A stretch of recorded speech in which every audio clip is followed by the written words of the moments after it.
Provider ఎవరంటే అయినన్నది కాదు. ఇక్కడ ఇంకా దావీదు భక్తుడు ఏమంటా ఉంటున్నాడంటే ఏమంటా ఉంటున్నాడమ్మా, యెహోవా నీ మార్గమును నాకు బోధింపుము. ఆయనకు తెలియదండి ఒక మహారాజుకు, దావీదు మహారాజు అయిన తర్వాత రాసిన యొక్క లేఖనాలు ఇక్కడ ఏమంటా ఉంటున్నాడంటే నాకు బోధింపుము. ఆ ఒక తగ్గింపు ప్రభావం ఏంటంటే నాకే అంత తెలుసు అంటున్నాం అనుకోండి, వి కెనాట్ లెర్న్. మామూలుగా ఎవరన్నా గ్రేట్ పీపుల్ అడిగిన ఆయన స్టిల్ లర్నర్ అంటారు. ఇంకా నేను ఎక్కువ నేర్చుకోవాలి.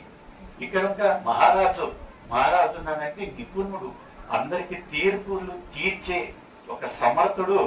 ఇక్కడ దేవుని దగ్గరికి వచ్చినట్లయితే ఎంత తగ్గింపు, డౌన్ టు ఎర్త్. ఏమంటా ఉంటున్నా అంటే దేవా నీ యొక్క మార్గము నాకు బోధింపుము అంటా ఉంటున్నాడు. మరలా ఏమంటా ఉంటున్నాడంటే నేను పోయే ఒక మార్గము అలాంటి మార్గం కాదు. రాజు అనగా ఎక్కడ చూసినాను చుట్టుపక్కల శత్రువులే. ఆయన ఏమంటా ఉంటున్నాడంటే నా ఒక మార్గమును